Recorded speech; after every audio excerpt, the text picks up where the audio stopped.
everyone. We want to welcome you today to the Are Flora Pearl Podcast. I am your host, Latasha J. Humphrey, founder of the Flora Pearl Foundation, Incorporated. I am super excited to get into this podcast today. But before we get started, we want to let our audience know that this podcast is being brought to you by the Flora Pearl Foundation, where our vision is bridging the gap, building a legacy. Our mission is that we are a 501c3 community-focused nonprofit mentoring organization, building healthy relationships and partnerships between women and girls through education, community service, networking, unification, and career planning. Our inspiration is Flora Pearl Humphrey. She is my paternal grandmother who taught me about faith, family, and community. And that is where I draw my inspiration from. Now, audience, I have the pleasure of introducing to you a powerhouse who has paved her way through several different arenas. She is a force to be reckoned with, and I am indeed proud to know her. When I asked her to be a guest on the podcast, she accepted without hesitation. And so I want to publicly thank her for that. So without further ado, I present to you Comedienne Joy. Hi, Joy. How you doing? I am great. How are you today? I am excellent. And it is such an honor to have you with us today. And if you would, just go ahead and briefly introduce yourself to our audience. So I know it is probably itching on the inside of you to just let everybody know all about me. So, because we made a joke about this earlier. Right. So for some people who try to look me up on Facebook under my personal page, my government name is Cassandra King. I prefer people just to call me Comedienne Joy, because that's kind of where everything stemmed from, me being the clean comedian, making people laugh, talking about their kids, talking about their pastors. And since then, Comedienne Joy has evolved from just jokes to now a TV food host, and most recently my food tours. But as I told you earlier, see, when people call me, I know which way the conversation is going, by the way they ask for me. If they call and say, "Can I speak to Cassandra King?" that means they want some money. That means I owe somebody. And you know she ain't here. Y'all know how we do it. Tell her we ain't here. I ain't live here no more. But if you ask for Comedienne Joy, hi, how may I help you? I love it. I love it. Yes, yes. You see that number with 877, you know that is going straight to voicemail. I just can't talk to 877, 855-1800. I can't talk to you. I can't talk to you. But we want this interview to continue to be joyous, so we are going to call you Comedienne Joy. How about that? Yes, raise the roof for Comedienne Joy. All right. That is so awesome. And we're going to go ahead and just continue and jump right into it. And I want you to, like you just shared, you gave kind of a brief overview as it relates to even your comedy, but where exactly did that start? Well, it's interesting because along my life journey, people told me I was funny. To me, I wasn't trying to be funny. I'm simply telling you what I'm thinking in my head. And so in 2004, we were both attending Faith Chapel at the time. And so Pastor Mike was saying that he believed all of his members were entrepreneurs and to believe and pray and ask God for witty and creative business ideas and ventures. And so apparently I took that literally. And so, after a number of people kept saying I was funny, I said, well, let me try this stand-up thing. Let me see if there's anything to it. And so, one night I was watching TV and I was like, I think I can do this. And so I called the Start On Comedy Club, which is the number one club here in Birmingham. And so I signed up for the amateur night. And so when I got the phone call back like 2 weeks later, I was like, oh my God, I got the call. Yeah. I told all my friends, I said, but it wasn't from Jesus, because I knew they would not come to my church. Mm-hmm. And so I invited some friends out, and luckily I was like the 10th one, and I happened to be the funniest one that night. Wow. And I was like, wow, okay, so this is for real. So I'm like, okay. And then so at the time, my daughter, she was very young, and I didn't want to be the mother who said, just do what I say and not as I do. I felt like, because at that time I was a single mom, I was her role model. Yeah. So I don't care about, Beyonce, Rihanna. I ain't care about those girls. I was her role model. So I felt like that I couldn't curse. Because the other thing, when you hear about comedians, you always hear about them, being filthy and, saying all these kind of things. Because I just remember even as a kid that I couldn't listen to Richard Pryor. It was, you go back there because you can't hear this. Yeah. I didn't want to have to do that. So then, with most comedians, you don't know whether or not they're Christians because their mouth is so dirty on stage that you can't see any evidence of a Christian walk with them. So I said, if I'm a clean comedian, then this way I can still share my faith. I can talk about the crazy things that happen in church and still give God glory in all of this. And that took off. So, I did what most people in business do. You go and you get these cheap business cards. You put on there, I'm a clean comedian. I started from the bottom and now I'm here. You go to Office Depot and you get those cards that you stick in the printer and ink don't rub off when the hand touches. And it was, I'm a clean comedian.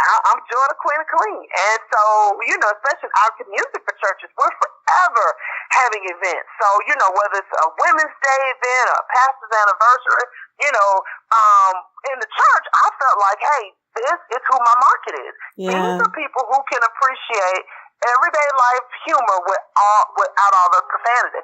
And so I started passing those out, and 14 years later, I'm still doing comedy. Wow, that is so awesome. That is so awesome. And I wanted to ask you, like, even you mentioned about your moving into like your Eat, Drink, the Ride, the Bus tour, because it's like you built that platform with comedy, and then now you've added another extension to it. What led to that? So I was actually on a full blogging tour, and the bus I was riding on at the time, the lady said, someone wants to meet you today. And so I turned and was like, who want to come and meet me? Because, we all use social media, and I, kind of was sharing what I was doing. But, because we live in the crazy world we live in, if I'm not telling you to come and see me, when somebody say they coming to see me, I'm like, who this is? Right. I don't know if to run or like what's going on. So the owner of this bus company came and said, I would like to partner with you and you do something with my bus. So I'm thinking to myself, ain't no food on your bus. My TV show is based around food. So then I was like, okay, well, this is interesting. So one of my close friends, my brother, my business person I go to for advice, Joe Lockett, I said, Joe, this guy came to me and told me he wanted me to do something with his bus. I said, what you think? What am I going to do with a bus? Yeah. And he said, well, why don't you do a segment eating on the bus? He said, to make it different than what you normally do. And so somebody come to me with an idea, and it kind of sounds okay. My famous line is, okay, sounds good to me. Okay. So then I told him, I said, okay, so if I, use your bus and put it on my TV show and promote it, then I'm going to need you to give me a bus ride. That's business. And he said, okay, so I go and I do this segment on eating on the bus and talking about how cool it is. And then I did a Facebook Live. And so people were like, hey, I want to ride on that bus. So meanwhile, with my TV show, people have always said, Joy, I want to go eat with you. You make that food look so good. I want to eat where you eat. So my show is based on local restaurants in Birmingham. So then I got to thinking, Birmingham is literally on the map as one of the top food cities. We are now being known as a tourist town. Okay. We don't have food tours. Here's an opportunity now for me to create the first Eat, Drink, and Ride food tour using a party bus.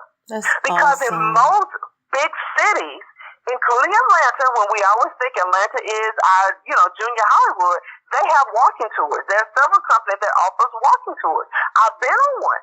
Who want to walk and be full? But wouldn't you want to ride on a bus and be full? Yes. So I said, okay, let's start these tours. So it was like really interesting because one of my church members kept saying that she really, really wanted to eat at this one place that I had advertised on in Montgomery. So I said, okay, we'll go down to the casino because this is an upscale restaurant, and we can have this 5-course meal. We can hang out on the bus, and it'll be fun. So when you're doing something new, people sometimes have to kind of catch on to be like, what's going on with this? So I said, I'll give them some time to gamble. Got with my friend because he's executive chef, and I'm like, hey, make this, just do your thing in the kitchen. So I thought it was a great idea, which it was a great idea. I did get some people, to come on the bus.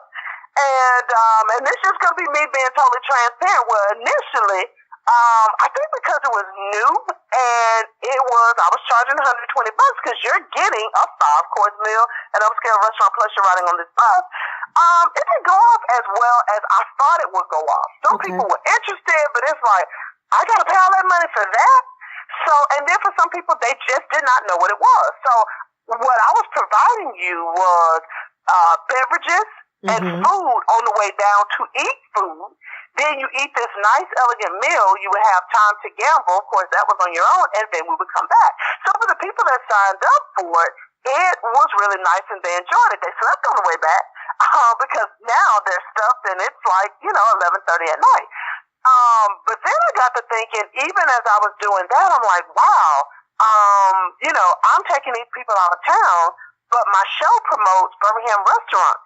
I don't want to insult my friends and don't do anything in Birmingham. So I said, let me try to create a tour that can promote the Birmingham restaurant. And so when I looked at what was actually the seller, people enjoyed the Birmingham tour. And so I pretty much stopped doing the out-of-town tour because as a business person, you have to look at what the people want. You have to look at what sells. Yeah. And so now this tour I started doing since October, it's really catching on and taking traction. So now with the Eat, Drink, Live Food Tour, we go to 5 different locally owned restaurants, and we eat, we drink, and we ride within 4 hours. Wow. So we're packing it in, and and here's the thing though that I find is so interesting. I've, shared what it is. I've done, been on the news and radio, stuff like that. So I've had a number of people to go ahead and take the tour. But the people that have taken that tour, they have loved that tour. I've had a number of repeat clients on the tour. But for the new people, it's still trying to get them to understand. Even if you go on the website, everything is there. People are like, now we pay this $90 for this tour. Is food involved? Duh. Well, what kind of food we getting? And here's the thing. So I try to let people know you're not getting a Sam's cup of food or what you get at Costco. Even if you were to get that and you think about it, every time I go to Sam's or Costco, I leave out food. Wait a minute. Yeah, but I think in some folks' mind, it's, they're looking at a price tag and they're thinking, oh, I'm not going to eat enough. But if you eat from 5 different restaurants, you're going to be full. Because it's only so much you can eat, but I think it's just the way we think sometimes. And maybe because it is new. But, food tours, there's nothing new. A lot of people do them all over the country. So that way you can experience some of the best there is. And the other thing is because I promote a lot of locals, a lot of the people on the bus are like, I've never heard of these places. See? And so it's been a win not only for me doing this new venture, but also for the local restaurants because they're seeing new clients because these people came in, had a sample, they loved it, and then they're bringing their friends in, and of course it's great business for them as well. So I had one restaurant there over in Vestavia, and they said, well, we knew we would have the Vestavia area, but we always wondered how would we be able to attract customers from Birmingham. They say, since partnering with you, Joy, we don't have that problem. That is really cool. Oh my goodness. Yeah. and with that, I mean, just like you were saying, kind of, pretty much you laid it out.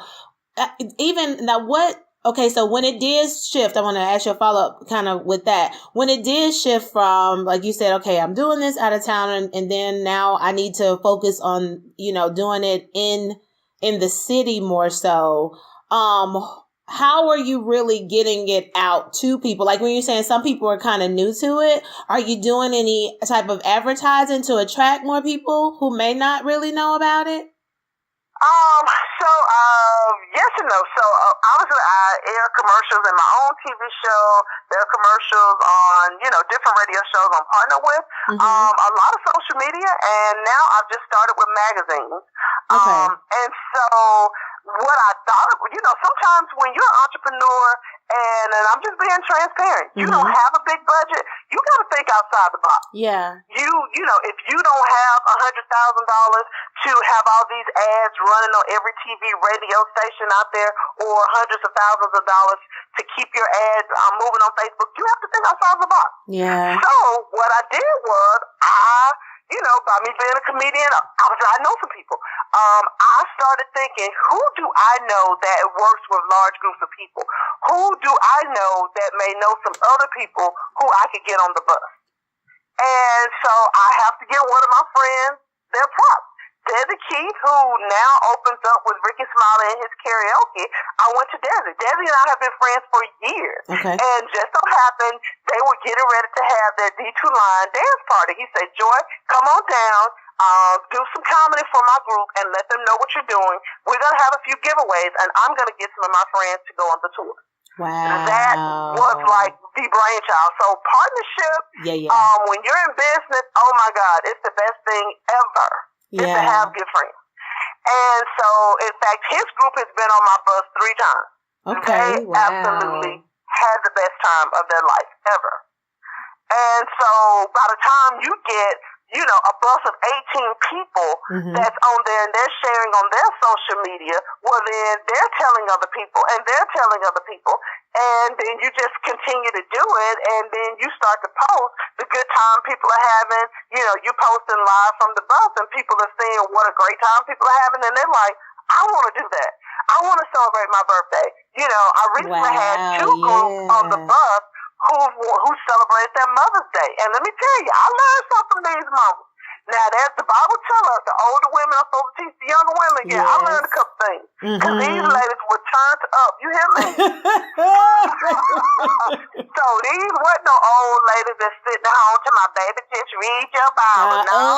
These were fly ladies that got up during the bus when they song called Stand Up and it came on. All I know is about Theotis. I learned about Theotis. And she had a good time. Oh, and so that's what this tour is about.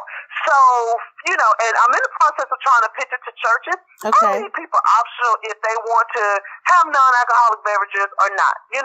I'm not going to judge people because I love the scripture that was the first miracle. He said he turned water into wine, and as often as you drink of that cup, don't ever remember to me. So I'm trying to remember my Lord and Savior, Jesus Christ, every chance I get. Every chance. Every chance I get. Now, I do agree with scripture that you shouldn't be overly drunk with wine. Right. So that's a limit.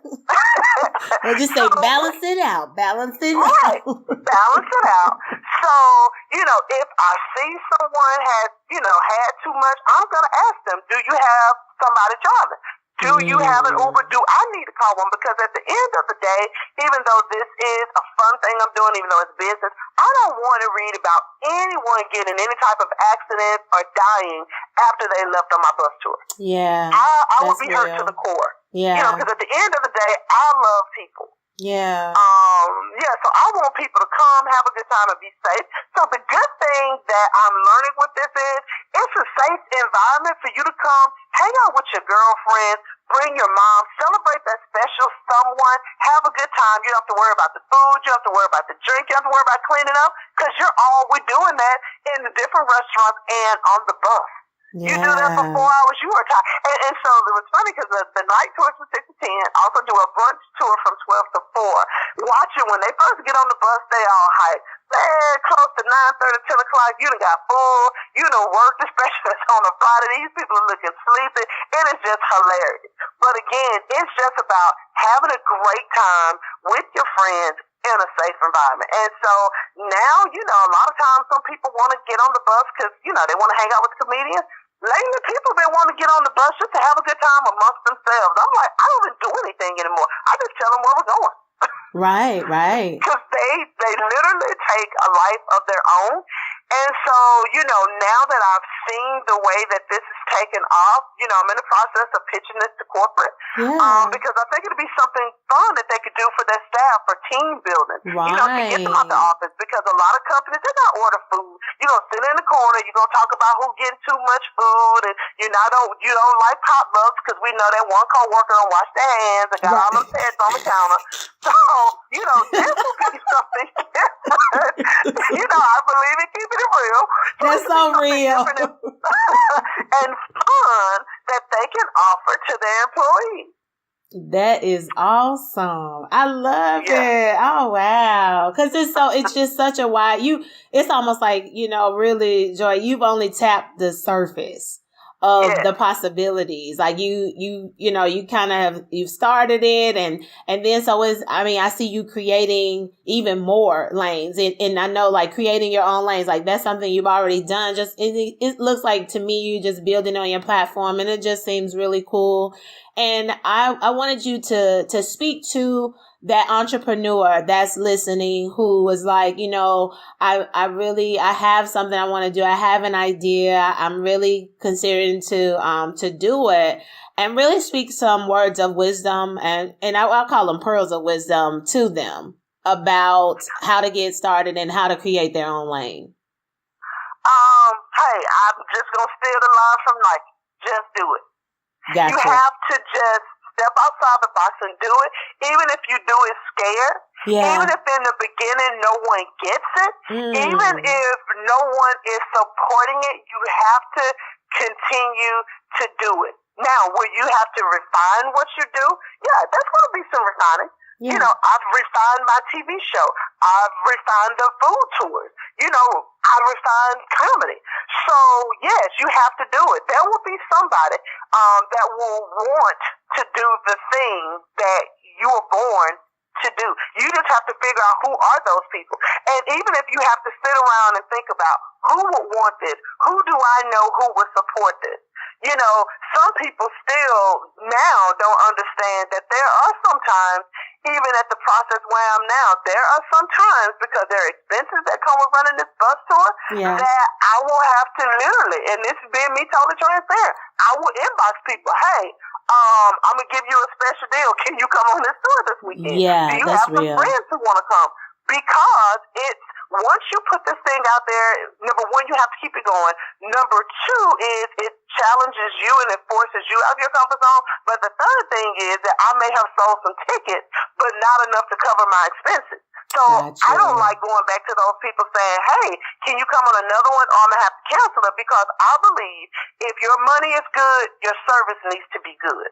That's so good. When I spend my money on something, I want it delivered.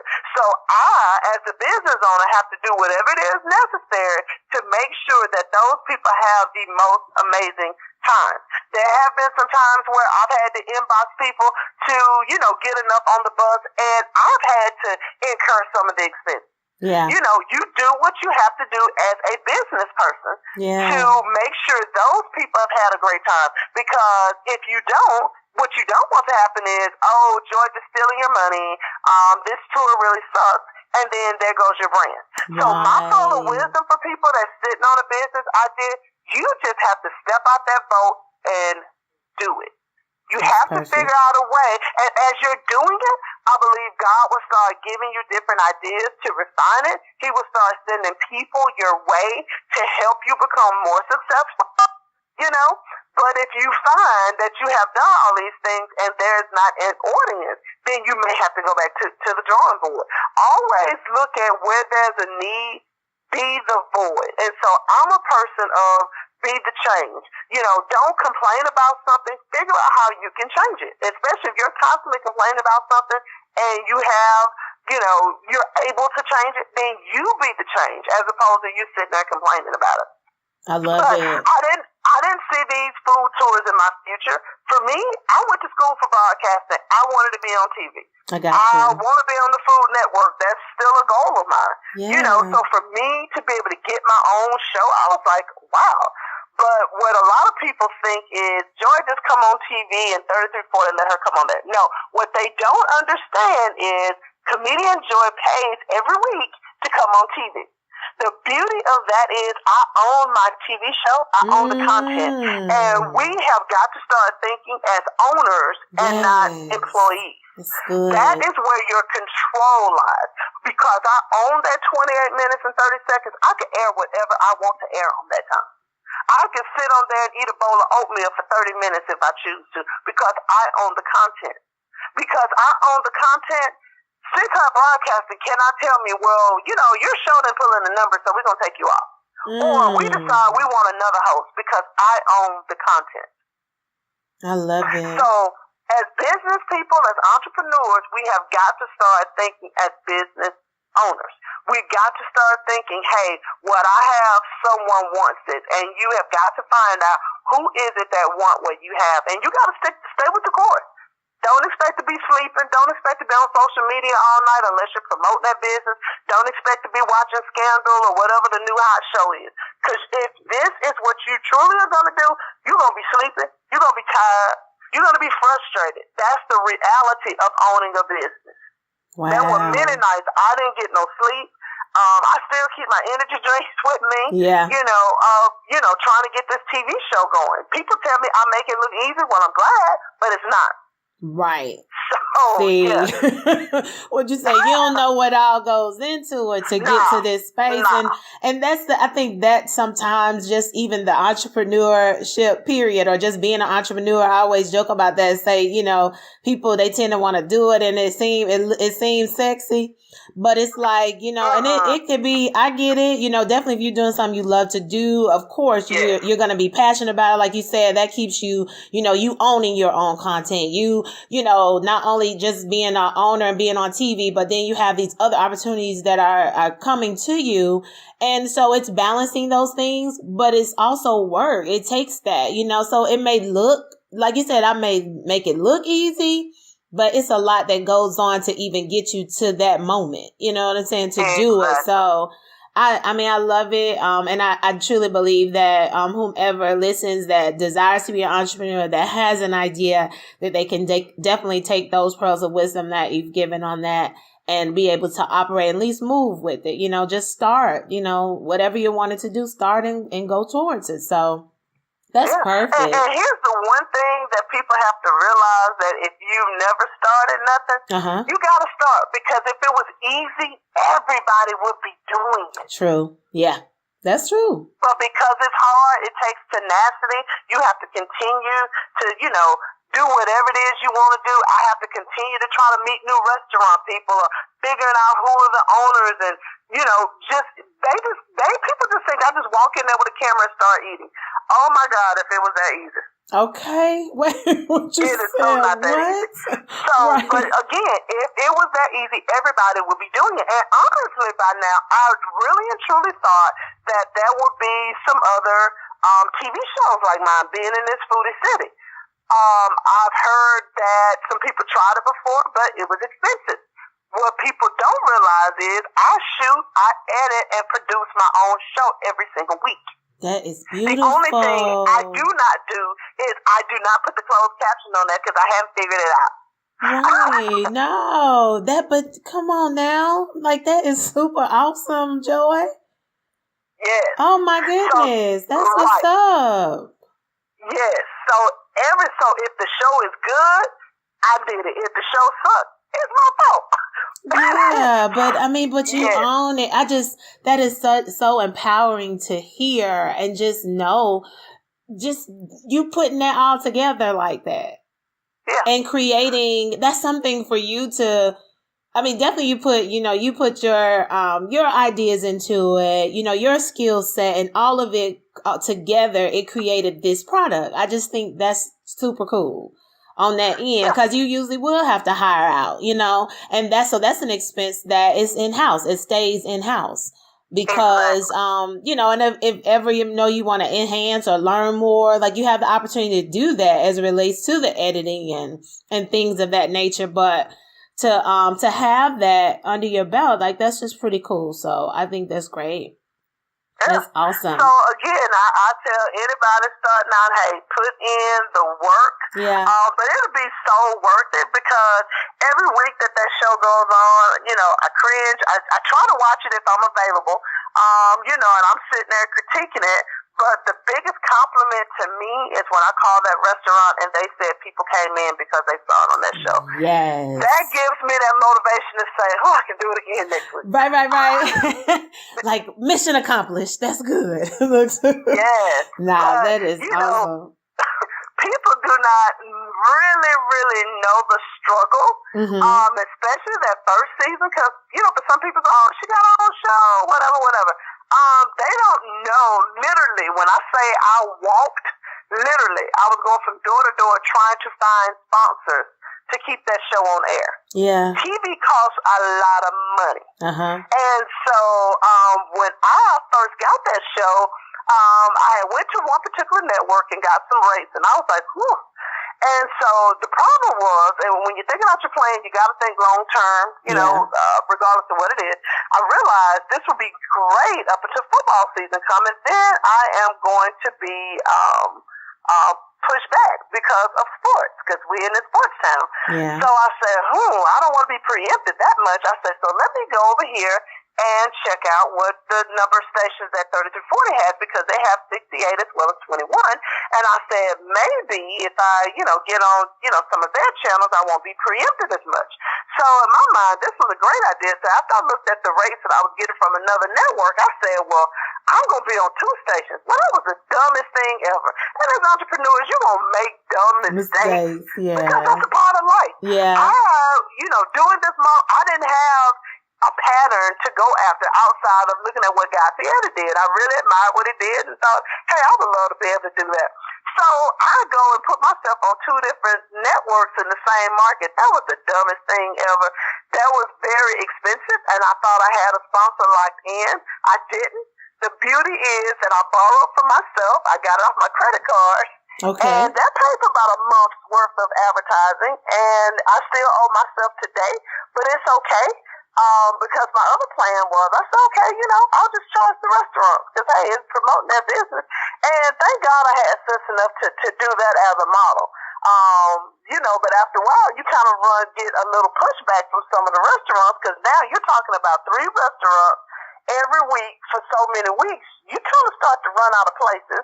Yeah. And again, I've never worked in the restaurant world. I just know I like to eat, and Birmingham has great food. Well, you got to figure out who's the person that's gonna say, yeah, I'm gonna give you some money. And the restaurant world is psychotic. If you think these reality shows are crazy, baby, own a restaurant. Oh my God. That is why you see that opening day close tomorrow. They have new owners. It is the most psychotic industry yet, but I've met some amazing people in it. I find my chef friends, they confuse me all the time. 1 minute they're here, I walk over here, then there. Oh, I quit, I'm not over there anymore. And I'm like, okay. So, initially that threw me, but I learned that is their world. And if I'm going to be a part of it, I've got to adjust. So, even in that process, I had to adjust, and I had to come off one of those stations. And honestly, that was almost heartbreaking for me, because it's like, oh, I feel like a failure. Well, I didn't fail, because I was still on TV. See, come on again, now. that goes back to that refining. And I was so sad, I was just crying. And I look back on it now, I'm like, girl, you so dumb. You so silly. It was just how I felt in the moment. But I took a mini break over the summer, because I know a lot of people don't watch TV over the summer. And that was a year and a half ago, and now I've been on TV ever since. And I know I can't afford to come off TV now. So, again, it goes back to, finding your niche, finding your market. And so the crazy thing was, with this Sinclair Broadcasting decided to change some of the programming. So people will watch me in the mornings. And so then they went to add children's programming, but because my show has done so well, and I'm a good client where I believe in paying my bills on time. I'm a low maintenance client. I don't give them any problems. So then they hurried up and was trying to reach me. Joy, I need you to hurry up and tell me, what time do you want? These are the slots we have available so we can keep your show on. So now I'm back on at 11 o'clock on Saturdays. And I think I've been in that slot about a year. Okay. So it's a blessing. So the other thing I like to encourage people, when you're getting in business, do what you're supposed to do. If you owe somebody something, go to them, talk to them. Don't always run away from 877.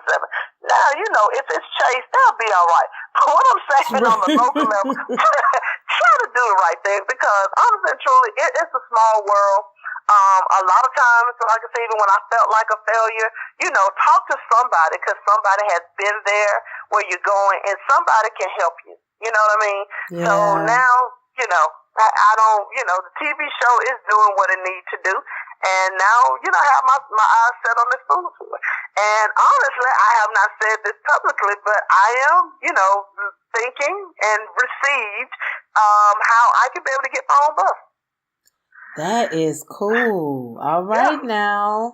So if we got some rich people listening, y'all need to call me now. Okay. Alabama should call me, Alabama. Right. Call me. Well, yeah. I say yes, please do, whomever needs to, and they'll go ahead and help you with that. And I wanted to ask, even as it relates to Facebook, how they have the new kind of episodes. Is that something you've looked into? The episodes? What do you mean? Like they have different shows, like with episodes. Like, okay, so I know Jada Pinkett Smith roast recently. Like her mom and her daughter, they have called Red Table Talks. And so they have different episodes. It on there, but I didn't know what it was. I just thought they were doing a TV show. Yeah, but it's exclusively on Facebook though. Oh, yeah. I wasn't aware of that. But what I do try to do is put one of the segments that was aired on the show on Facebook.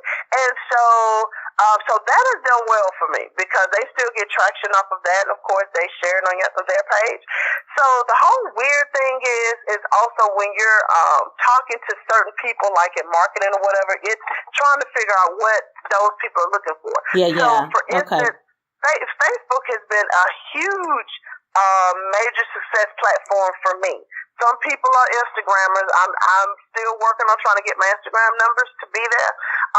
So I have some people that look at YouTube views. I don't have a lot of YouTube usage, but I have great Facebook views.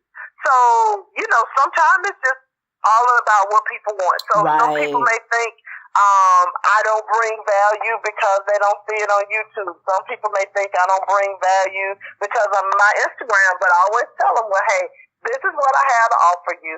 And Facebook has been a wonderful platform for me. Yeah.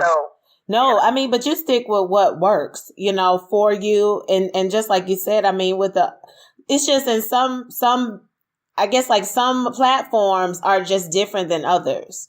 As it relates to, like you said, where you've built and where the majority of your clients are, or even as far as like your reach. If Facebook works for you, it is what it is. Like, so it's like you don't have to shift. You can be on those other platforms, but just even for us, to me, like we have and I think about, I say us, the Flora Pearl Foundation. We have a lot but the interaction is what we kind of, run into those different things, like with interacting with the page. How people can like the page. And you have some interaction, but maybe not a whole bunch. And, just really knowing what the clients need. And so that's kind of the finding that out and being able to work with it. But it comes with trial and error. I think you just have to really know. And find that out though, so I say whatever's working for you. Like my point in saying that is that work your window, like work what works for you. Right, because I've heard some people talk about, Snapchat and the younger people. Well, honestly, I don't want younger people really on my food tour. Yeah, because here's the thing. I mean, I'm not saying I don't want them on there. What I'm saying is it is not just a party bus. It is a food experience. So I don't want people overly indulgent, being wild and crazy. I want people to have a good time, but still be tactful, if that makes sense. It's a difference between an 18-year-old having fun than a 30-year-old having fun. You get what I'm saying? The turn up is a little bit different. Like both of them may turn up, and it's okay to cater to who you cater to. It is what it is. Like it's I don't think there's a problem with that. Everybody has kind of their target market.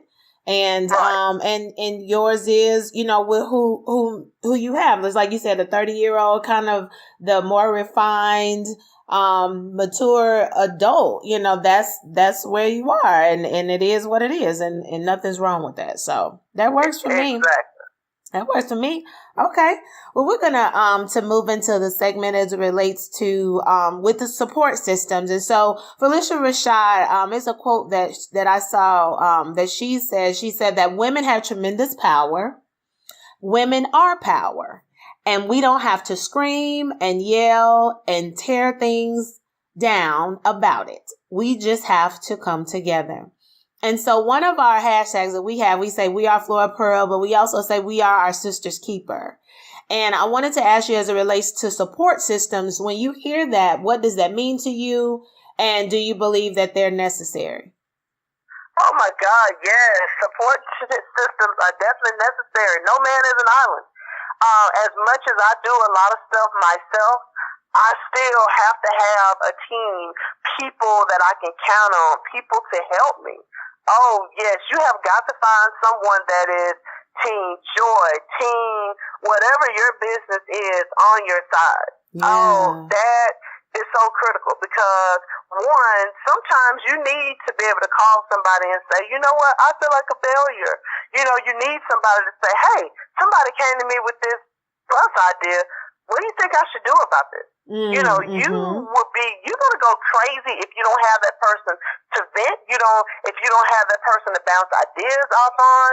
You know, again, you cannot do it all. I have a number of people around me that make me look really, really, really, really good. My website, when I first started, it was a website. I'm no website builder.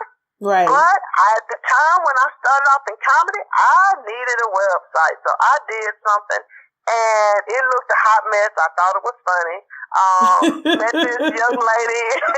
She does marketing for like high profile gospel artists, and she was like, oh no, baby, we got to take that down. So she created a landing page for me, and it was like, ooh, you know, I look like big money. Okay. You know, a lot of times, you know, it's your marketing that creates your perception. You know what I mean? Yeah. At the time, I wasn't making no big money, but I looked like big money. And when people come to your website and see your marketing materials and you look like crap, then they're going to think you crap. Yeah. So, you know, over time, I have had my website done for my comedy page, but for my Down and Out page, oh my gosh, that website looks amazing. Down out comedianjoy.com. Let me get myself that plug. But anyway, the young lady who does my website, it was so ironic. I ended up doing a comedy show for her. We had a mutual friend, and she talked about how she did her website and what a great job she did. So I looked at her and said, wow, this is nice. And I'm like, man, she probably charges a whole boatload of money, so I need to, you know, save up my money.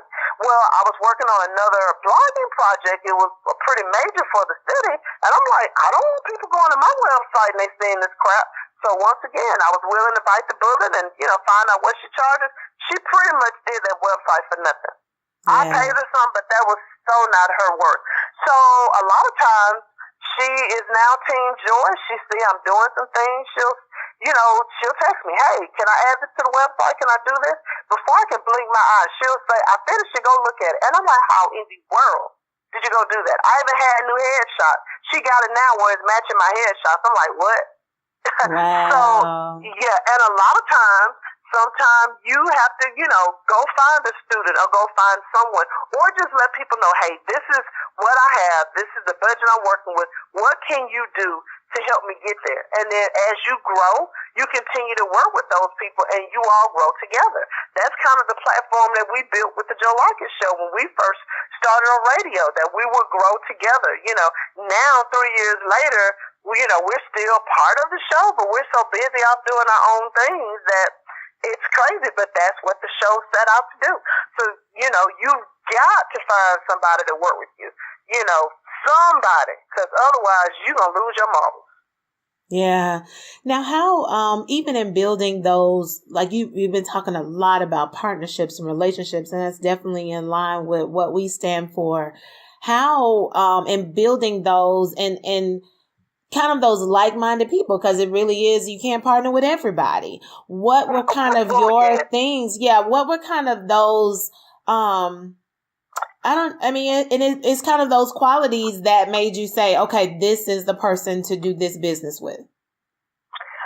Okay, so for me, I look at your track record, and your reputation, because I am so protective of the brand that I built. So I don't want to partner with someone that's out there cursing, that has a reputation for, not doing what you say you're going to do, because all of that is going to be a reflection on me, even if it's your relative. And I'm just going to throw this out here. Sometimes you may even have, say no to your spouse. That's real. You can't partner with everybody. Okay. Because you just can't. Your brand, once that brand gets tarnished, it's a wrap. Yeah. So I'll always look at, okay, what has this person done? Can this person help me? Not only can they help me, but I always end my conversations with, what can I do to pay it forward for you? Yes. That way you don't always go to somebody with a handout, because there is something you can do for somebody. If at that point in time, people will say, I don't want you to do anything, then just say, okay, and say thank you.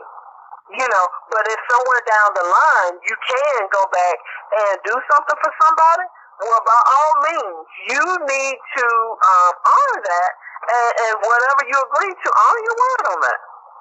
Yeah, that's good. I've learned that too, Joy, just that mutual, you think about mutual benefit, with people, that is so true. And just like you said, like even at that time, you can't do something, being willing to go back or just make sure that it's open, where at whatever point in time that you can, like you put that out there that I will, whatever I can do to help, at a later time, just to let you know I'm here.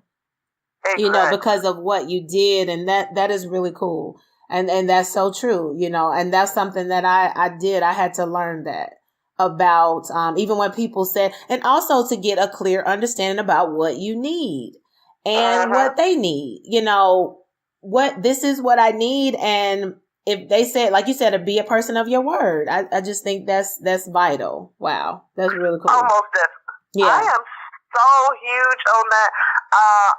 I have a lot of old school principles in me, and I don't know if you want to call it old school, but, I was taught when you give people your word, you need to honor it. Yeah. Regardless of what else you have going on in your life. There have been times I ain't feel like doing something, but I gave them my word. Yes. And I did it. I did it with a good attitude, and most of the time, 9 times out of 10, it turned out to be much funner than what I thought. Right. Or I ended up meeting somebody that I had no idea I was going to meet. Yes. That's really cool. No, that's real. And a lot of times you do stuff and you may be going for one thing, but just what you just said, I'm doing this because I said I would.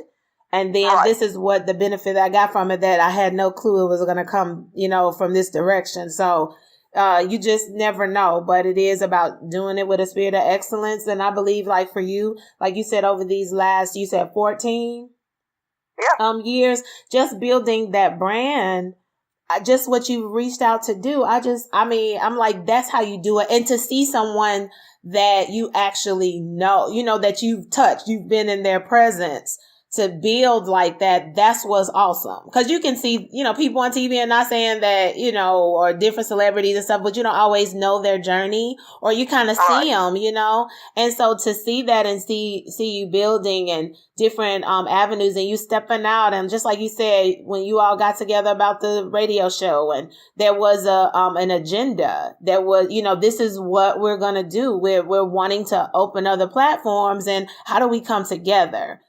In order to make that possible for each of us. And, that's like-mindedness to me, and people who don't mind seeing you succeed, in addition to them succeeding, there's no competition here. That's us working together. And I think that's what we have to get back to that, that's the way we talked about support systems and us coming together. Like you being fly doesn't take away from me being fly.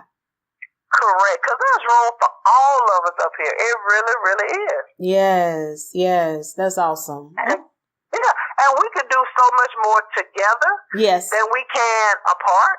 True. Because what I may have, it may end up being a blessing for you. What you have can end up being a blessing for me. And together, we join those together, and we can bless so many more people. That's true. And that creates a movement. Yes, it does. It does. Awesome. Okay. We're going to move into the topic as it relates to marriage. And I know you mentioned, even earlier, like you were talking about with your spouse, and how did you know that your husband was the one? How did I know? That's interesting. You know what? I think at the time it was, I guess, his consistency. Okay. And the one thing that I used to always say, I didn't want to get involved with someone who loved Comedienne Joy. At that point, I needed someone who loved Cassandra Porter, who was my maiden name. Yes. Because that's the real me. That's the person at the time who was taking off the wig. That's the person who's, not on the stage. I'm typical like everybody else. We don't look how we do, when I'm out there performing. That's the person who's going to have to deal with me every day. That's the person who really knows, she really does like chicken. I didn't want them to get this fake facade that, Comedienne Joy, she's this rich baller and all of this stuff. I'm trying to pay my bills like everybody else. It was just his consistency. It was the attentiveness at the time. Now, again, me being transparent, I got married in a short period of time. Okay. I think we got married like 3 months. I always also preference that different strokes for different folks. So I'm not a huge advocate of that. Not that I'm saying that there's anything wrong with it. It's just that now, 7 years later, we're still together. Right. And I think with anybody, if you didn't live together with that person, there's just that whole coming together. Your idea of marriage, my idea of marriage, if you have kids, all of that stuff have to factor into that. So my daughter was probably about 14. So it was me and her for 14 years. Yeah. And then now all of a sudden you have this other person come into your life, and now you're trying to balance this out and, spend time with this person. Don't forget about your daughter here. And, you have different backgrounds. And so it's trying to figure out how to merge all of this together. So my personal story, by the time, we got married, shortly after that, I learned that my mom had cancer. Okay. So now I got to factor in being a caregiver. And so I had to move my mom here to Birmingham with me. Wow. Because it was just me and my mom. So here's another element up here that, have to be factored into all of this. So my life got to be crazy with the K. And so, we get through all of this, she passes. And so at this point, that was a turning point in my life for me. That was 2014. I lost my mom in January. My daughter now is going to graduate high school. I'm just like the two most important ladies in my life. Well, my grandmother's still living there. I said, they're going to be gone. So now I'm still doing comedy on the side, but I had a secular job. And I was like, this job is not going anywhere because it's pretty much I was probably going to get fired. And I'm like, okay, am I going to be miserable or am I going to live the life that I want? And so it was interesting. I was just, having a conversation with my husband that day. And I was like, when I get through with this major event, I'm going to quit my job. And he was just like, well, why are you going to do it work? If you're going to quit now. Oh, bitch, are you good with that? Because I have, people always ask me how I became a comedian. I got fired a whole bunch of times. So for me losing the job, that was no big deal. I was like, whatever. That's real. I know, right? I know I can find a job. But what about a career? So for me, it was, and again, watching my mom lay in that casket and the world is going on, but she was laying there. For me, that was a huge turning point. I was like, wow. So I said, I'm not going to be miserable on this job that I know pretty soon you're going to fire me from anyway. So I quit that day. Yeah, that was almost like the best thing ever that happened to me. Again, I tell everybody that this is my journey. I don't tell people to go and quit their jobs. What I do is I tell people to have a plan if you want to quit your job. Because during this time, while I was still on this job, while most people would take a whole hour to eat or to be on Facebook, I spent my hour calling other places for comedy gigs. Because at this point, I'm thinking I'm going to be a comedian. Okay. I never saw the TV. I wasn't at the bus tour. So now I'm still trying to be a comedian. So I was literally on the phone for 50 minutes calling different churches, calling different companies, seeing how I could be a comedian. So I was working my plan along the way. I would leave work sometime and go to networking events, while I was at work. I never shared with them I was a comedian because sometimes some companies, they're not open with you having another job and you're working there. So I just let them know I was a regular person. And I come to work and I clock in, I clock out. That's all that they needed to know about. Gotcha. Yeah. Yeah, but so for me that was a turning point. And so you talk about marriage. Yes. So then I had to decide, that's what we were on. So I had to decide what was best for me. Mm-hmm. So then I just decided how I wanted my career. I'm gonna have my career. And then there were times where my husband had to understand the life of an entrepreneur because he goes to work and clock in. So it's that different level of mindset. So again, I say 7 years later, we're still together. We figured it out how to make it work for us. And, we're all right. So it comes with having strong conversations. Marriage definitely is not easy in my brain. It was going to be so easy, but oh my God, it's some choices that you make. And as I tell people in my comedy show, if you don't know Jesus, you will find him when you get married. Trust and believe that. That is awesome. You have already. You will get to know him. You know what? I'm thinking about the pearls of wisdom. I was about to say, share some pearls of wisdom with some singles or, just some women who are married, who are going through some challenging times. But you kind of touched on it. First of all, you need to know Jesus. Yes. And you know what? Marriage it's a choice. It's difficult. When I was single, I would look at people and say, how could you get divorced? You're going to say for better, for worse. You have to work this out. Whereas a married person now, I understand divorce. I don't judge people because I understand it is difficult. And a lot of it really boils down to prayer. It boils down to choices. Do you want this person? Are you willing to live with this? Are you willing to forgive this person? How could this person do something so dumb? You know what I mean? I have a number of my married friends, and I, was under the impression, hey, I want my marriage to be like yours. Well, guess what? You don't know what people are going through. Yeah. You really, really do not. So I am definitely in a no judgment zone. You have to work at that thing every single day if you want it. You got to have strong conversations. You got to learn how to communicate with your mate. Some people hear things differently. Sometimes if we say it's sweet, they don't hear you. But when you go into black woman mode, you have to attention. Oh, now I have your attention. Yeah. So, you have to learn how to communicate. And it may be that you get their attention and then you're able to talk to them like normal people. Right. And every marriage is different.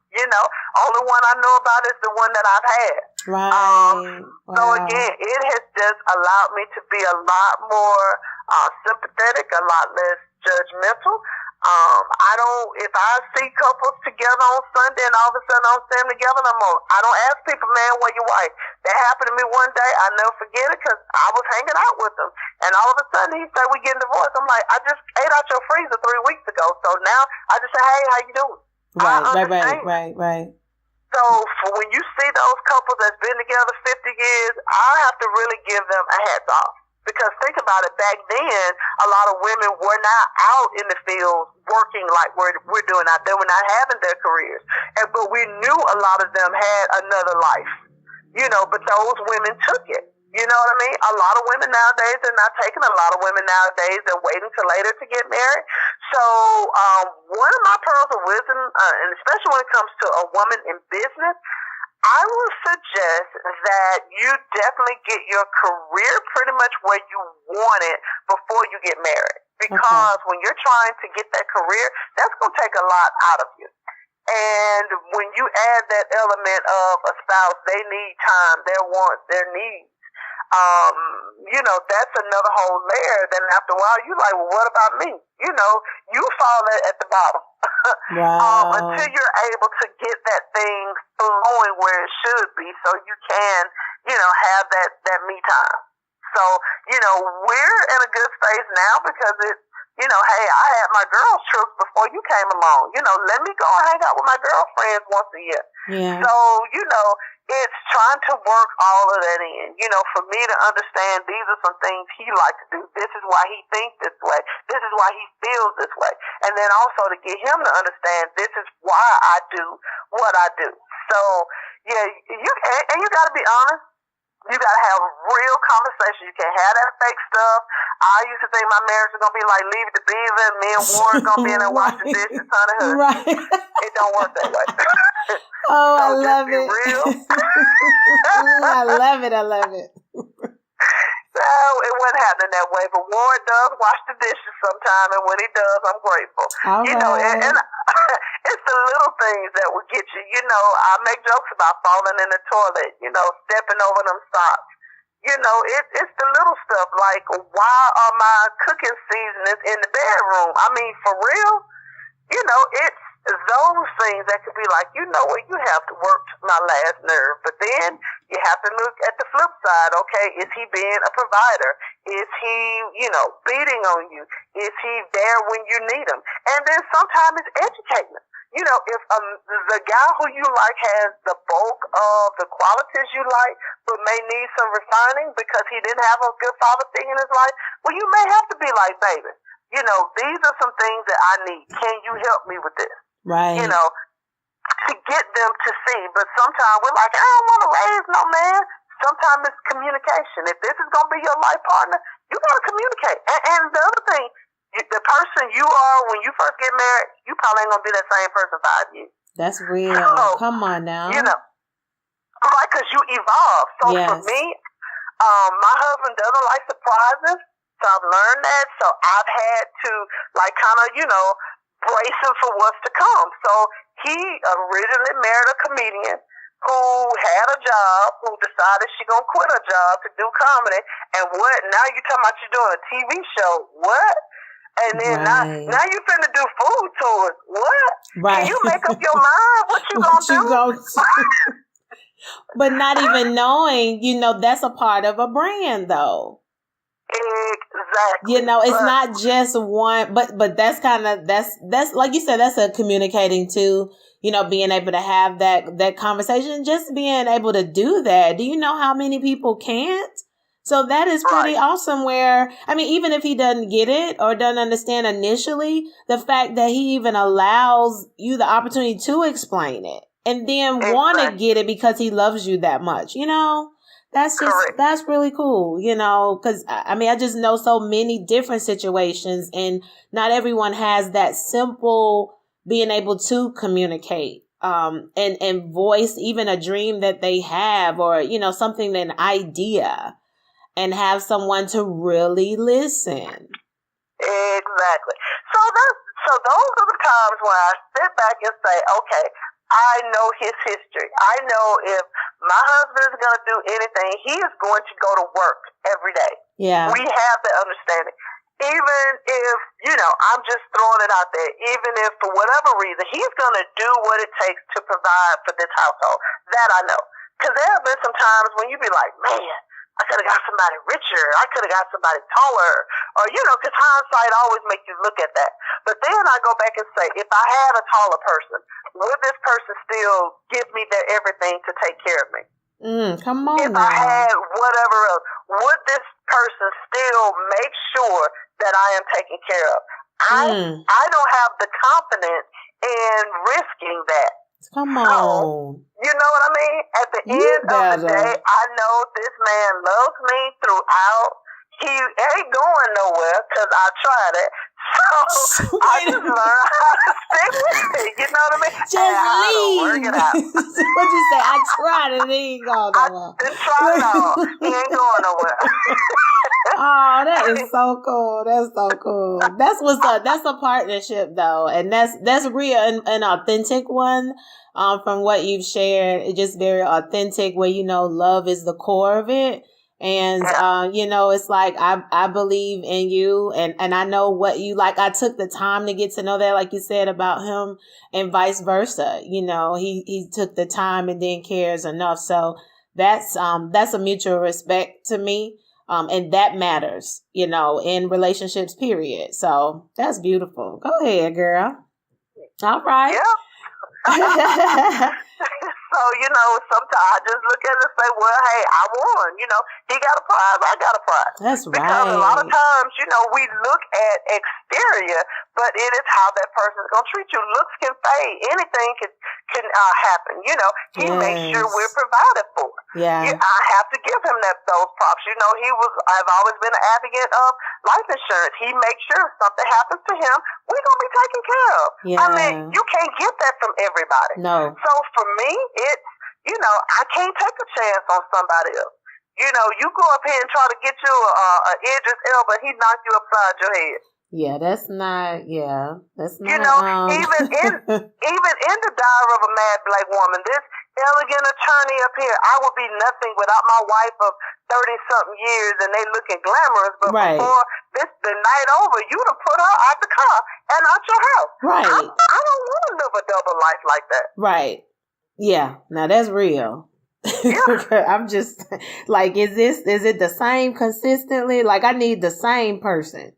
Not, not you changing and vice versa. Like, what he signed up for, make sure you're what he signed up for, and then he needs to be what you signed up for. So that's really cool. Okay.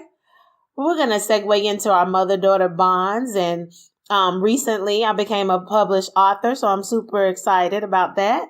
And congratulations. Thank you. I appreciate that. And the title of the book is called This Relationship Matters, and it's 7 Keys to Building Healthy Mother-Daughter Bonds. And so with it, I really want to ask you, I know you talked about your daughter, and you also talked about your mom in her passing, and I speak, just pray and speak blessings to you and your family, even in just the consistent comfort, because I know regardless when it comes to moms, I've just heard people talk about that, losing mom, that's totally different from like anything else you've experienced. Right. But definitely as it relates to your daughter, what has your daughter taught you about yourself? Sometimes it's hilarious. They talk about me when we're in public. So if I don't know something, I'm a person that likes to ask questions. Okay. Then they get, oh, here we go. We got to ask all these questions. Well, if I don't ask questions, how am I going to know? Right. Or they'll talk about me if I seem to get a little frustrated. Or, I get the little side-eye look. I don't like people to make me frustrated. Just give me some good customer service, and I'm easy. Easy. Right. Yeah, so, but I think, and I've learned that a lot of times that when you're a parent, most of the time your kids think you're stupid, but they actually do listen. And so there have been a couple of times where she'll, open up to me and say, nice things about me. So I'm like, wow, okay, I've done a good job now.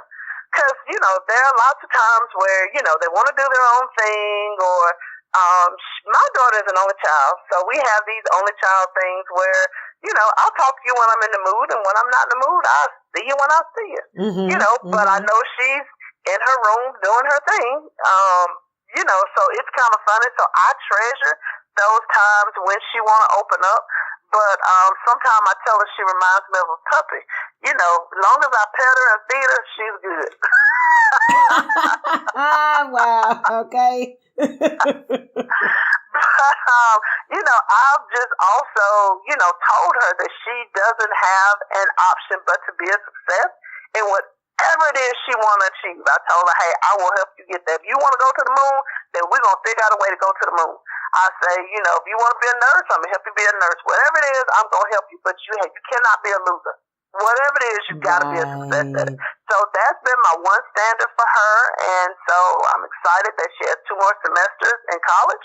And so she would be the first great-granddaughter to, you know, finish with a college degree. That's and so for cool. us, that's an accomplishment. You know, she knows she has to work.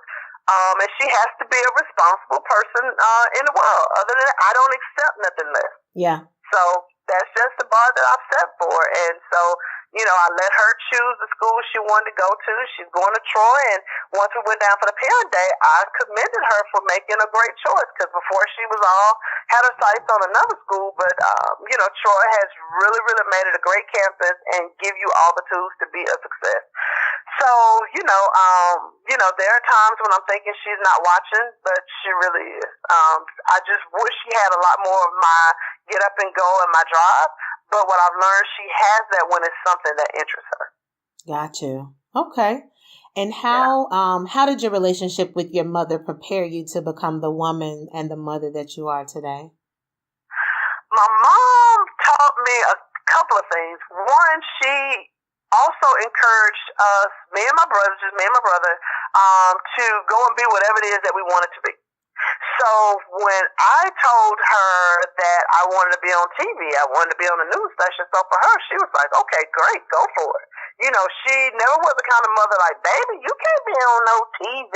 Right. She wasn't that mother. Yeah. So we grew up in the country, and we eventually moved to the city of Mobile. And she said that she got us out of the country because there were no opportunities for her children, and she wanted us to have a good life. And I'll never forget that. And so even when I decided to be a comedian, she would come to some of my shows and she would laugh at my jokes like it was the first time she heard it. I would put her in the jokes and they would turn and ask her, is she for real about that? Oh, yeah, she's for real. She leaves the crock pot in the refrigerator with the extension cord. Yes, she does that. So I would call her out on my jokes when I would be on the radio. She would tune in and hear me. So, you know, knowing that I made her proud, to me, that was awesome.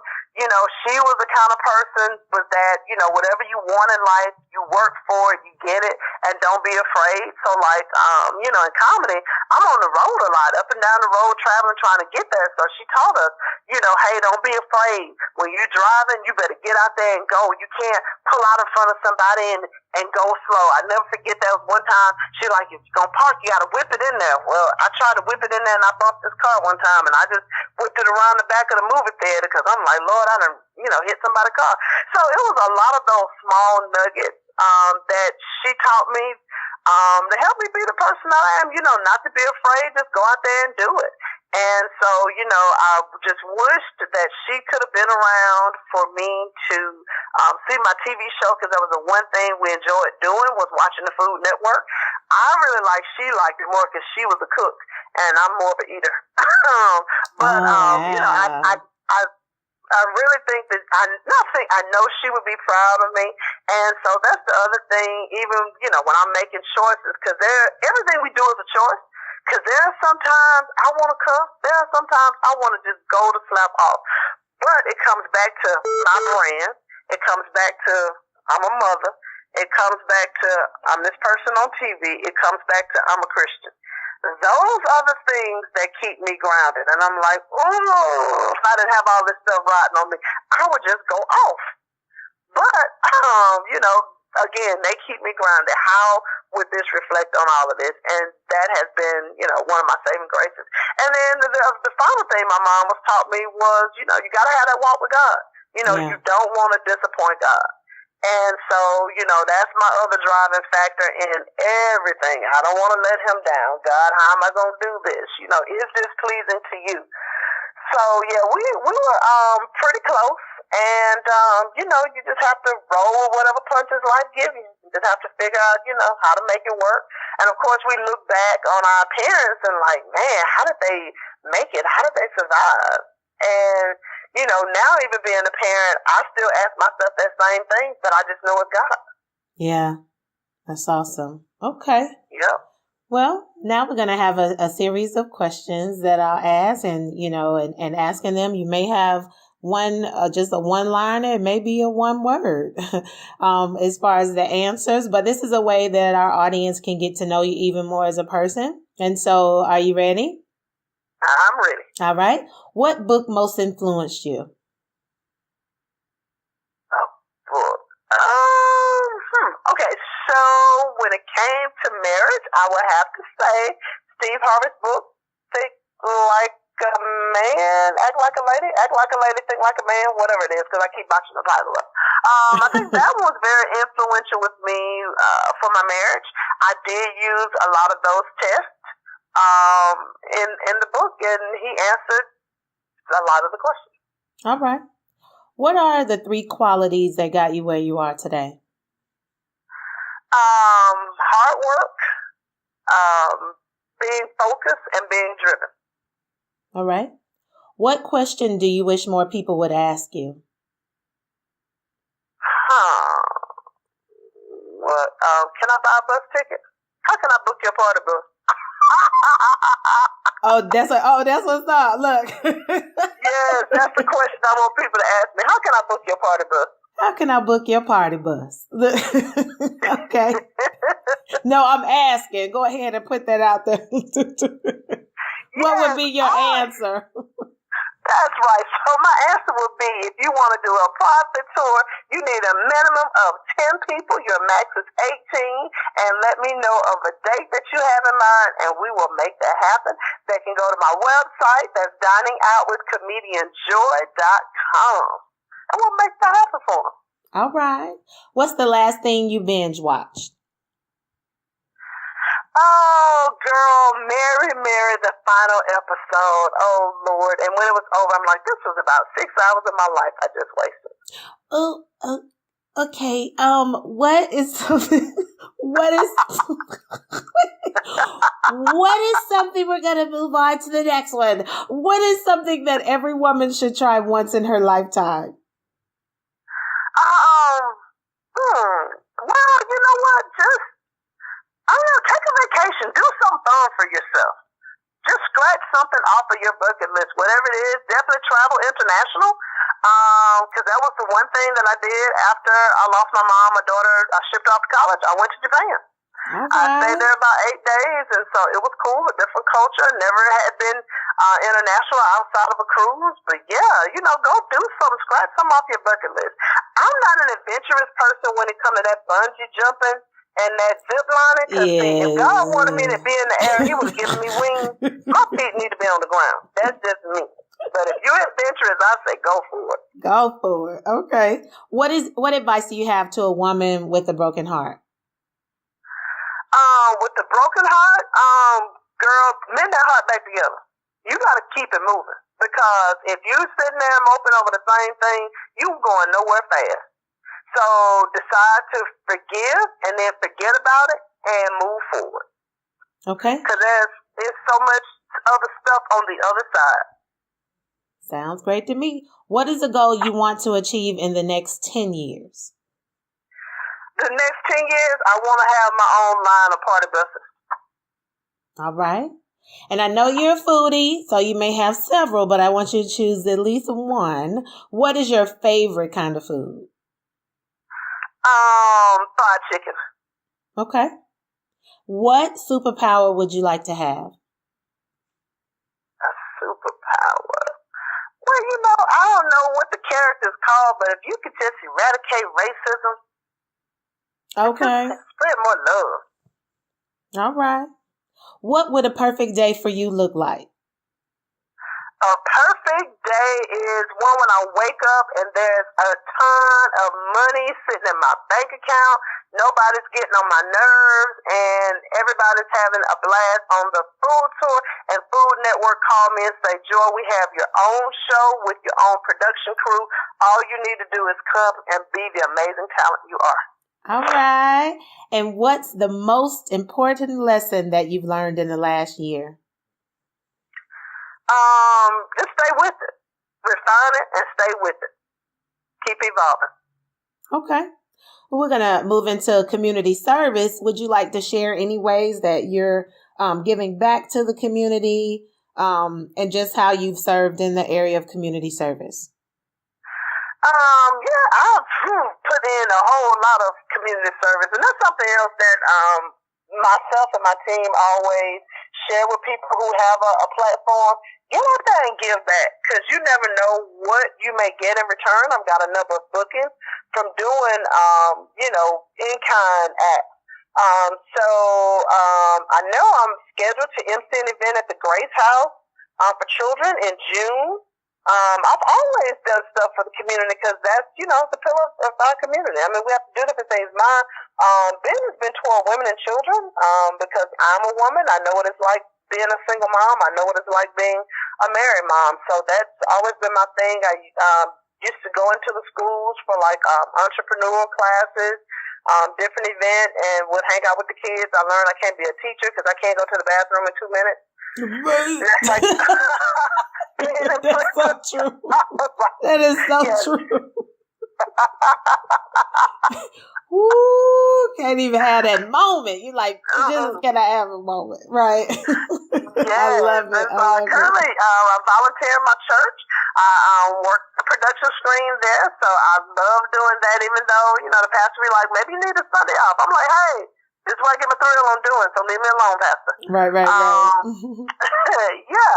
So yeah, I definitely believe in giving back, but at the same time of me giving back, I just realize I can't give everything back. So I do have my picks and chooses because sometimes people catch me on a good day, and it's not always about the money. That's right. Amen.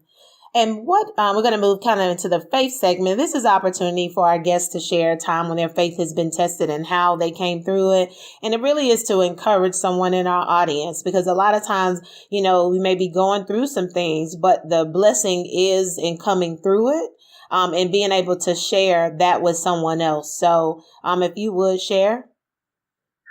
Yeah. Again, whatever it is you're going through, you just gotta, continue and stick with it. Even with the TV show, me not getting a sponsor that I thought I was gonna get, I still survived it. And the reason, because I kept going. I kept continuing literally to knock on doors. I continued to, go to different restaurants and ask them about being on my TV show. Even with the food tour, every blue moon, I may have to inbox somebody or call someone, send them a text. Hey, can you, come on this bus? Can I lower the price? So that way I can, take care of the expenses that go with it, still promote it as a great event, still make people want to come on this tour. So you have to continue. I remember the scripture very vividly. It talks about don't get weary in well-doing because you will reap a harvest if you faint not. So when my faith is being tested, there are a number of times I just start saying, I will not quit. I will not quit. I will not quit. I will not get weary. A lot of times I wake up saying, God, you're my strength. Thank you, Lord, for being my strength. Literally, because there are times I don't feel like it. There are times I don't feel like pitching my business idea to someone else. There are times I don't feel like posting this again. But the continuing to do it has someone to see it, and I just suddenly get an inbox. So those are the times when you're going to be tested when you're down and out. I mean, if it was easy, everybody would do it, even Jesus. Yeah, he back there trying to get some rest, and you got the storm, and he looking at them, how y'all ain't got no faith. Right. So he went up there and just told that water, be still, and I'm finna go back to sleep. Right. You know, these are people that walked with God. They put their eyes on him, and they still were acting crazy. Right. So that's what we have to elevate ourselves for those who hadn't put our eyes on God. So, you know, that's the last thing I have. And I'm just like, God, you're going to figure it out. Even today, I'm figuring out how I'm going to get a bus. I'm like, I don't know. You know somebody, God. Because this wasn't my idea. It's yours. So you want to help us hook up. And I just have real candid conversations with God. You know, I don't go to him in no thou says when it's Jesus. Because that ain't how we talk. I'm just like, help us hook up, God. Yeah. And you said I could have it. I could speak to it and it would manifest. So, you know, it's just speaking it and speaking it to existence. So I'm in agreement with you. I believe that, you know, just even what you're doing, that it truly is indeed a blessing, and just your heart and everything, Joy, you deserve it. Like whatever you put out there, whatever you believe in God for to bring him glory, I just believe that it's done and it's so, you know. Thank you so much. You're welcome. Okay. We're going to move into our closing segment. And if you had the opportunity to speak to your 4-year-old self or your younger self, what would you say to her? I'd probably say, girl, don't keep liking all that good food so you wouldn't be fat. Let's talk about what? Look. Because I've always liked food, especially if it tastes good. Yeah. And, you know, especially in our community, for those of us who didn't grow up with a lot of money, we always had food. And I think we just use food as a culture. I mean, think about we use food to celebrate good or to celebrate bad. And you know, we grew our own food. And so that was the one thing we always had in my family. My grandmother, you go to her house, and there would always be some type of food. And it tastes good, and I was just a little chunky kid. And, you know, now I'm still trying to work on being less chunky. Okay. But, you know, I tell people this ain't really fat. This is the goodness of God. He just blessed me to eat a lot. Right. Flip it. To your advantage. Exactly. Sounds good to me. Who inspires you? Oh, who inspires me? There are so many people who inspires me. I think Tyler Perry is a person who inspires me. Steve Harvey is a person who inspires me.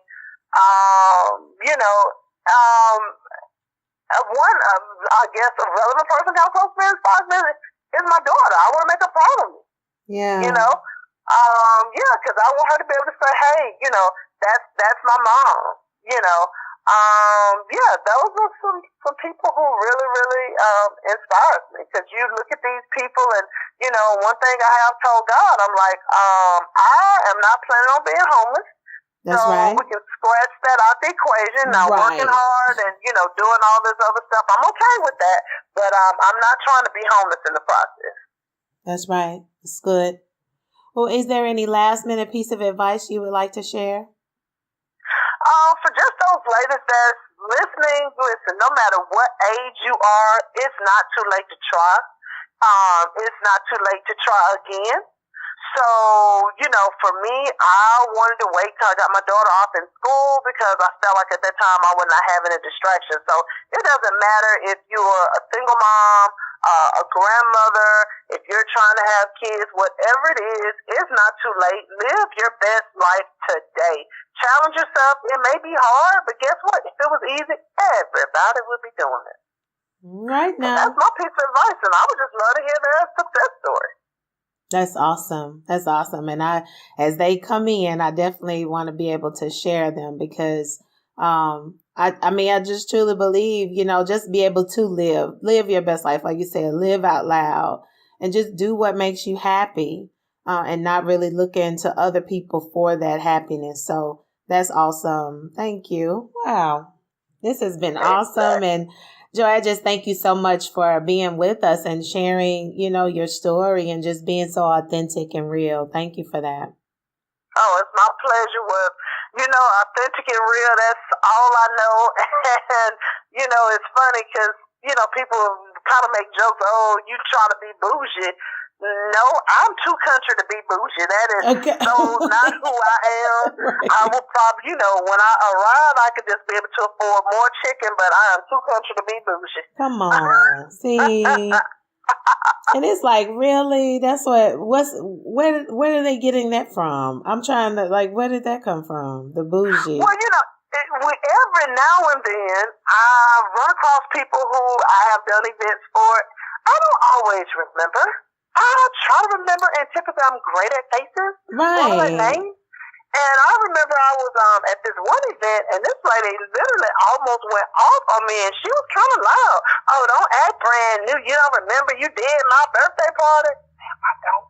I'm sorry. She was like, oh, you acting brand new. Okay, you're right, ma'am. I do remember. Because at this point, I'm like, let me just turn around. Because I'm like, lady, do you not know how long ago that was? That had to be 5 or 6 years ago. I want to tell her, ma'am, I can't remember what I had for breakfast. I have so many things going on in my head, but okay, I just learned, yes, ma'am, you're right. Yeah, that's so great. But you know what? Some of that comes too with just seeing you even on social media. Like people, they tend to feel as though like you should, or even with the different friends that you have. I don't know all of those people. I don't either. I mean, and it's no disrespect. It's just that if we haven't crossed paths on a personal level or one-on-one where there was something that stood out in that way, and it's somebody usually that you continue to keep contact with at different times, But if it's something like that, but I feel like social media really, it has people like that. Cause I have a friend who she says she does makeup, and she just is like, somebody saw her in Target. She said she'd be like, wait a minute. Like they'll say, hey, like we cool. And she's like, I don't know you. Yeah, I don't know you. That's a weird thing for when I go out in public and people stare at me. So initially my brain is like, what are you staring at me for? Do I have something hanging out of my nose? Right. They'll tell me they know me from TV and social media, and then, I loosen up.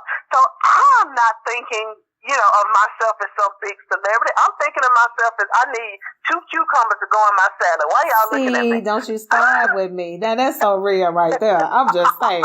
Like I'm really not paying attention to you. It's no disrespect, but I'm trying to get my need met up in here, and you looking at me like I'm trying to be funny, and I'm not. That's so real. Like, I don't know, but it really, to me, social media has made it where people kind of invade the privacy, or they feel like they can, I guess. And it really is like, you have to have your boundaries, and you have to create healthy ones. And you call me what you like. So if that makes me bougie, that I don't recall something that happened 5 years ago, then okay. I mean, like, whatever makes you feel good. Right. For saying that, because I'm still going to be me when we get done with this conversation. Exactly. Right, so, which I hope will be soon. So I just try to be nice to everybody and keep it moving. It's on to the next thing. Yeah, well, that's awesome. And so, like I said, we thank you. It definitely has been a pleasure. So thank you so much. Well, likewise, I appreciate you even thinking enough for me to be part of your podcast. So, I take everything as an honor, because there are hundreds of ladies out there that you could have chosen to, want to interview. Absolutely. Okay. Perfect. Well, our goal at the Flora Pearl Foundation is to always be a blessing to all of those that we come in contact with by operating with the spirit of excellence. We want to thank you all so much for listening today. And you can visit our website at www.florapearlfoundation.org. We look forward to spending time with you all, and we will talk to you soon.